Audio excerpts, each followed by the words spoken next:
अस्सलाम वालेकुम। I hope मेरी आवाज़ सबको क्लियर होगी।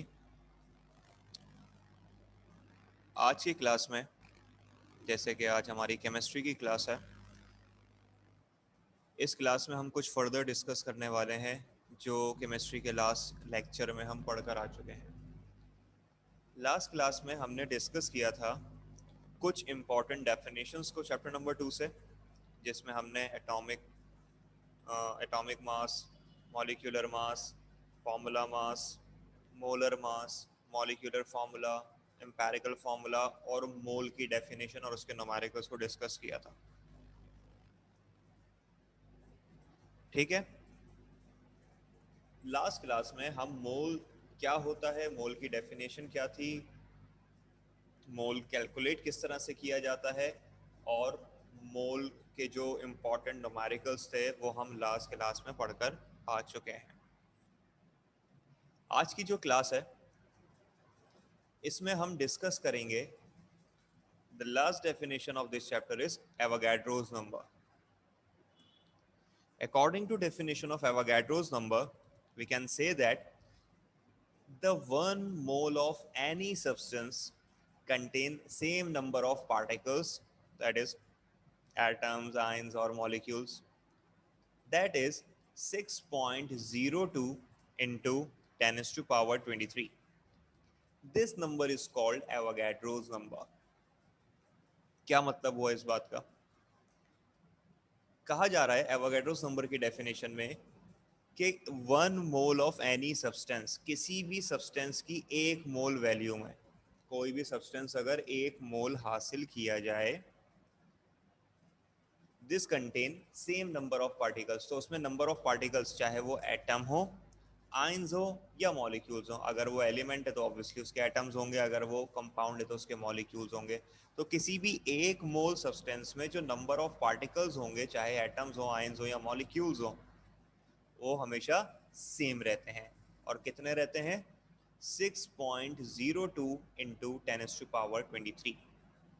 मतलब 6.02 इंटू 10⁻23 एटम्स हो सकते हैं 1 मोल एलिमेंट में किसी भी, या फिर 6.02 इंटू 10⁻23 मॉलिक्यूल्स हो सकते हैं किसी भी 1 मोल ऑफ कंपाउंड में। और 6.02 इंटू 10⁻23 जो ये नंबर है, this number is called Avogadro's number. Avogadro's एक साइंटिस्ट, एक मैथमेटिशियन थे जिन्होंने ये नंबर फाइंड किया था, तो इसलिए इन्हीं के नाम पर जो है वो ये एवोगाड्रोस नंबर जो है वो रखा गया। अब ये जो 6.02 इंटू 10⁻23 जो एवोगाड्रोस नंबर हमारे पास मौजूद है, ये नंबर लिखा गया है साइंटिफिक नोटेशन में।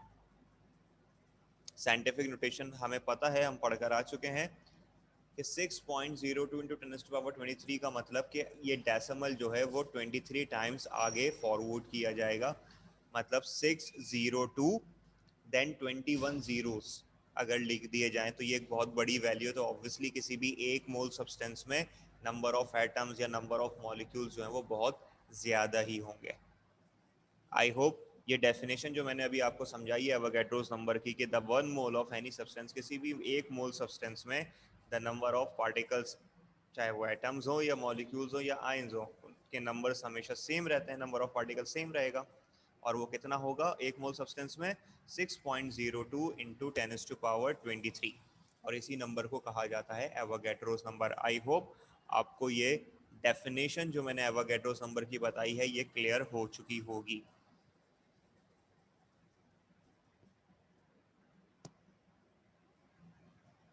इसके बाद ये जो एवोगाड्रोस नंबर हमने पढ़ा है, इन एवोगाड्रोस नंबर की मदद से ये एवोगाड्रोस नंबर बनाने का फायदा क्या हुआ?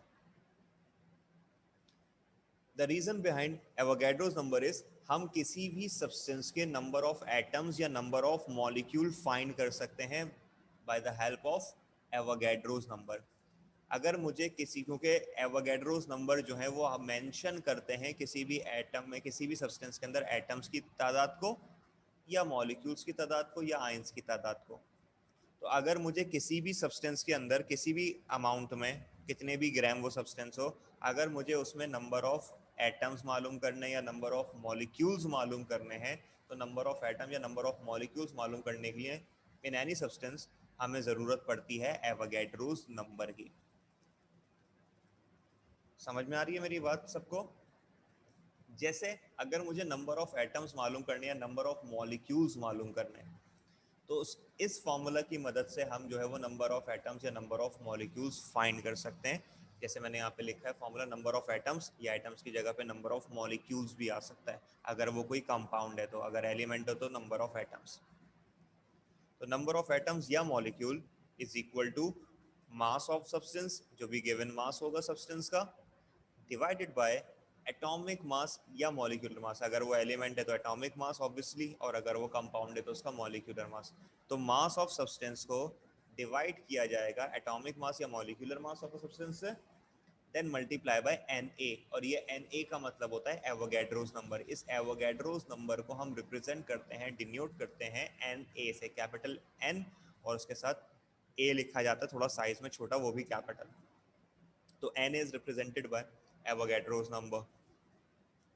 ये बात समझ आ रही है सबको? तो इस फॉर्मूला की मदद से हम किसी भी सब्सटेंस में नंबर ऑफ एटम्स या नंबर ऑफ मॉलिक्यूल फाइंड कर सकते हैं। ये फॉर्मूला याद रखना है, इसी फॉर्मूला की मदद से हम नंबर ऑफ एटम्स या नंबर ऑफ मॉलिक्यूल्स के न्यूमेरिकल्स को सॉल्व करेंगे। Is that clear?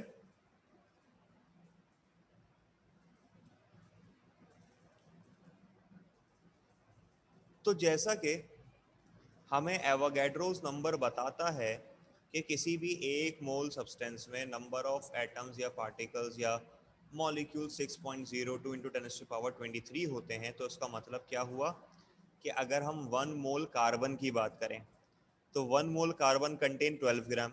ऑब्वियसली ये बात हम मोल्स में पढ़कर आ चुके हैं कि जो भी एटॉमिक मास, मॉलिक्यूलर मास या फॉर्मूला मास होता है किसी भी सब्सटेंस का, अगर उसको एक्सप्रेस किया जाए ग्राम्स में तो वो 1 मोल सब्सटेंस बनता है। तो कार्बन का जो एटॉमिक मास होता है वो 12 होता है। तो अगर मैं 12 ग्राम कार्बन लूंगा तो वो 1 मोल कार्बन कहलाएगा। अगर मैं 16 ग्राम ऑक्सीजन लूंगा तो उसका मतलब वो 1 मोल ऑक्सीजन कहलाएगा, क्योंकि ऑक्सीजन का एटॉमिक मास 16 होता है। अगर मैं 1 मोल H2O वाटर लूंगा तो 18 ग्राम का मतलब कि 18 ग्राम वाटर बराबर होगा 1 मोल ऑफ H2O के, ऑब्वियसली क्योंकि H2O का जो फॉर्मूला मास है वो 18 ग्राम्स बनता है। इसी तरह से अगर 1 मोल कार्बन डाइऑक्साइड की बात की जाएगी तो 1 mole carbon dioxide contain 44 grams, जो हम ऑलरेडी मोल्स में पढ़कर आ चुके हैं। तो ये जो मैंने तमाम सब्सटेंस लिखे, 1 मोल कार्बन, 1 मोल ऑक्सीजन, 1 मोल H2O, 1 मोल कार्बन डाइऑक्साइड, इसका मतलब क्या हुआ कि तमाम सब्सटेंस जो है यहाँ पर 1 मोल है। तो 1 mole carbon contain 12 gram carbon obviously, और इसमें कितने, क्योंकि कार्बन है तो कितने एटम होंगे according to Avogadro's number, 6.02 into 10⁻23 atoms. Same situation 1 mole अगर ऑक्सीजन लिया जाए तो उसमें भी 6.02 इंटू 10⁻23 एटम्स होंगे। इसी तरीके से 1 मोल H2O, 1 मोल वाटर लिया जाएगा, ऑब्वियसली 18 ग्राम वाटर ही 1 मोल वाटर कहलाएगा। तो उसमें कितने मॉलिक्यूल्स होंगे, 6.02 इंटू 10⁻23 मॉलिक्यूल्स होंगे, क्योंकि H2O कंपाउंड है तो इसका सबसे स्मॉलेस्ट पार्टिकल मॉलिक्यूल कहलाता है। और 1 मोल कार्बन डाइऑक्साइड की अगर बात की जाएगी तो ऑब्वियसली 44 ग्राम कार्बन डाइऑक्साइड लेना पड़ेगा 1 मोल कार्बन डाइऑक्साइड के लिए, और इसमें भी मॉलिक्यूल्स की तादाद कितनी होगी 1 मोल कार्बन डाइऑक्साइड में, 6.02 इंटू 10⁻23 मॉलिक्यूल्स। तो कहने का मकसद ये है कि कोई सा भी सब्सटेंस हो, अगर वो 1 मोल सब्सटेंस है तो उसमें number of atoms, number of ions, number of molecules हमेशा सेम रहेंगे, एंड दैट इज 6.02 इंटू 10⁻23। वो एटम्स भी हो सकते हैं अगर वो एलिमेंट है, और वो मॉलिक्यूल्स भी हो सकते हैं अगर वो कंपाउंड है। क्या मेरी ये बात अच्छे तरीके से सबको क्लियर हो गई?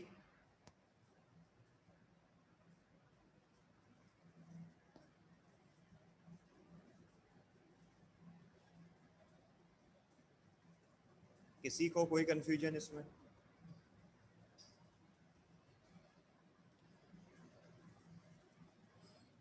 गुड।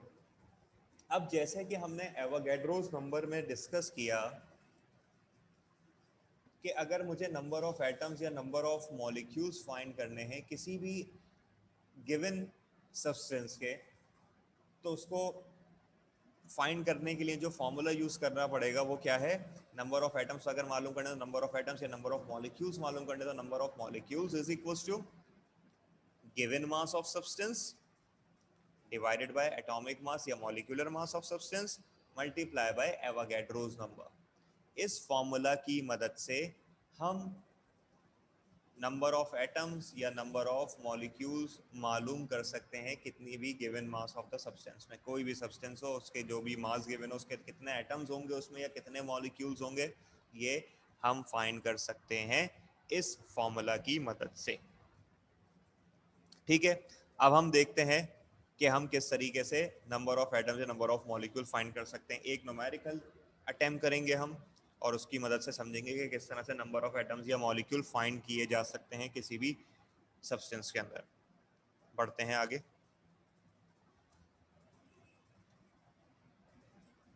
अब यहां पर देखिए हमारे पास जो क्वेश्चन है उसमें क्या कहा जा रहा है, कह रहे हैं calculate the number of atoms present in 1 gram of oxygen. Number of atoms मालूम करने हैं 1 ग्राम ऑक्सीजन में, कि 1 ग्राम ऑक्सीजन में कितने एटम्स पाए जाएंगे, कितने एटम्स प्रेजेंट होंगे, ये मालूम करके बताना है हमने। ठीक है, और ये क्वेश्चन जो है वो पास्ट पेपर में आ चुका है 2014 में। ये क्वेश्चन पूछा गया था, नंबर ऑफ एटम्स का ये न्यूमेरिकल आया था। तो अब इस न्यूमेरिकल को किस तरह से हम सॉल्व कर सकते हैं, ध्यान से देखना है आप सबने। सबसे पहले हम बनाएंगे डाटा जो हमारे पास क्वेश्चन में गिवन है। डाटा में सबसे पहले बात हो रही है ऑक्सीजन की, जो एलिमेंट है वो ऑक्सीजन है, तो हमने यहाँ पे लिखा क्योंकि एलिमेंट है ऑक्सीजन है तो इसका मतलब एटॉमिक मास ऑफ ऑक्सीजन हमें पता है 16 एटॉमिक मास यूनिट होता है। तो हमने डाटा में लिख लिया पहले कि एटॉमिक मास ऑक्सीजन का कितना है, 16 है। फिर हमें चाहिए होते हैं एवोगैड्रोस नंबर, तो एवोगैड्रोस नंबर हमें पता है कितने होते हैं, 6.02 इंटू 10⁻23। फिर कितने जो मास हमारे पास गिवन है सब्सटेंस का वो 1 ग्राम है। बात पूछा जा रहा था कि नंबर ऑफ एटम्स मालूम कीजिए 1 ग्राम ऑफ ऑक्सीजन, तो मास ऑफ द ऑक्सीजन कितना है, 1 ग्राम। क्वेश्चन में गिवन होता है ये, तो मास ऑफ ऑक्सीजन भी गिवन है हमें 1 ग्राम। ये कितना भी हो उससे कोई फर्क नहीं पड़ता, 2 ग्राम्स हो, 5 ग्राम्स हो, 10 ग्राम्स हो, XYZ। तो एटॉमिक मास ऑफ ऑक्सीजन हमें पता होना चाहिए 16 होता है। एवोगैड्रोस नंबर की वैल्यू कांस्टेंट है, हमें पता होनी चाहिए 6.02 into 10⁻23। Mass of oxygen 1 gram question में गिवन था, और हमें मालूम करने हैं नंबर ऑफ एटम्स, तो number of atoms is equal to question mark. ये कंप्लीट हो गया हमारा डाटा, जो हमें क्वेश्चन में जो चीजें गिवन थी वो लिखनी, जो मालूम करनी है हमने वो लिख ली। यहां तक कोई कंफ्यूजन है, यहां तक कोई कंफ्यूजन किसी को?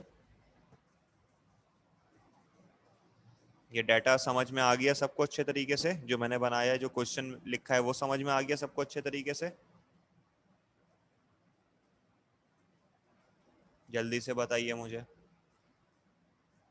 गुड। देन अब इसको सॉल्व करना है हमने, तो मैंने सॉल्यूशन लिखा, और सॉल्यूशन में क्या करना है हमने, सबसे पहले वो फॉर्मूला जो अभी हम पढ़कर आए हैं, and that is number of atoms अगर मुझे मालूम करने हैं तो number of atoms is equals to, अभी हमने फॉर्मूला पढ़ा पीछे, नंबर ऑफ एटम्स का फॉर्मूला क्या होता है, number of atoms is equals to mass of substance divided by atomic mass. लिखा मैंने यहाँ पर खाली क्योंकि ऑक्सीजन की बात हो रही है तो ऑक्सीजन का तो एटॉमिक मास ही होगा, तो number of atoms is equals to mass of substance divided by atomic mass multiply by Na, मतलब एवोगैड्रोस नंबर। अभी हम यही पढ़कर आए हैं फॉर्मूला में पीछे स्लाइड पर। ठीक है, तो नंबर ऑफ एटम्स मुझे मालूम करने, तो उसके लिए मुझे क्या चाहिए, नंबर ऑफ एटम्स मालूम करने के लिए मास of substance. Mass of substance का मतलब ऑक्सीजन सब्सटेंस है तो ऑक्सीजन का मास ये दिया हुआ हमें कितना है, 1 ग्राम। एटॉमिक मास ऑफ ऑक्सीजन पता है हमें 16। Na ये भी पता है हमें 6.02 इंटू 10⁻23। जहाँ तक मेरी बात समझ में आ रही है, तो अब हम इस फॉर्मूला में वैल्यू को पुट करेंगे। वैल्यू को पुट किया हमने, number of atoms as it is जो मालूम करने हमने, इक्वल्स की साइन भी एज इट इज आ गई। सबसे पहले लिखा था मास ऑफ सब्सटेंस, तो मास ऑफ सब्सटेंस में मास ऑफ ऑक्सीजन कितना है, 1, तो मास ऑफ सब्सटेंस की जगह पर क्या आ गया 1। एटॉमिक मास है डिवाइड में, तो atomic mass of oxygen 16 question में गिवन था, तो 16 आ गया डिवाइड में। देन मल्टीप्लाई का साइन, तो मल्टीप्लाई का sign. N A Avogadro's number, तो एवोगैड्रोस नंबर की भी वैल्यू दी हुई है हमारे पास 6.02 इंटू 10⁻23, तो हमने लिख लिया 6.02 इंटू 10⁻23। यहाँ तक क्लियर हुआ सबको? जो फॉर्मूला में वैल्यू पुट की, यहाँ तक तो समझ में आ गया सबको?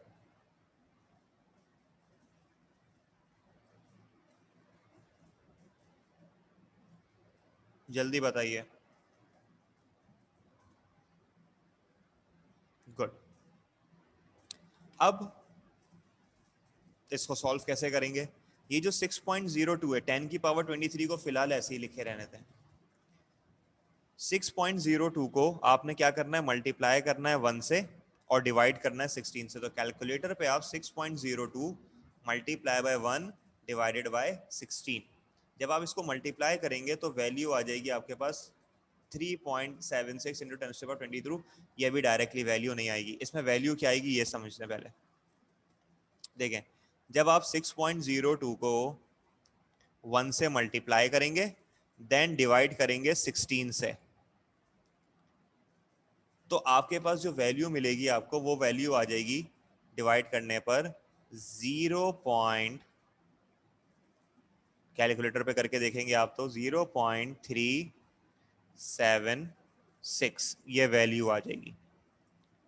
ठीक है, और साथ में हमने क्या चीज छोड़ दी थी, 10 की पावर 23, ये हमने नहीं लिखा था, ये कहीं भी मल्टीप्लाई डिवाइड नहीं कराया हमने, सिर्फ इसको सॉल्व किया है।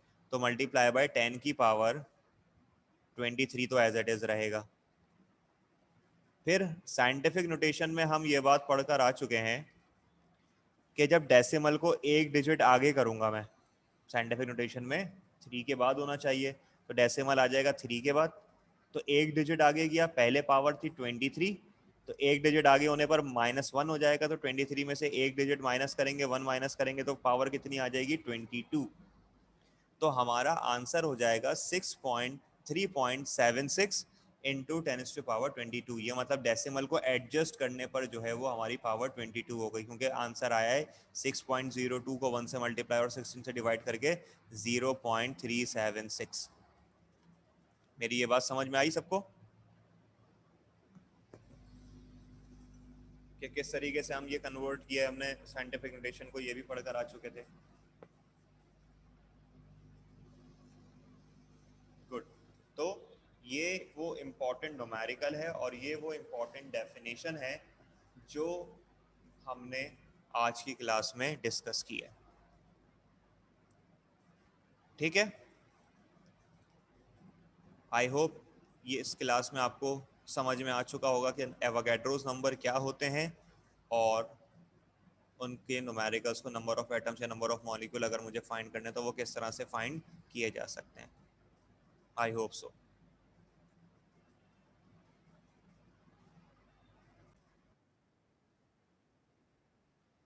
ओके, तो बेटा आज की क्लास में सिर्फ इतना ही रखते हैं।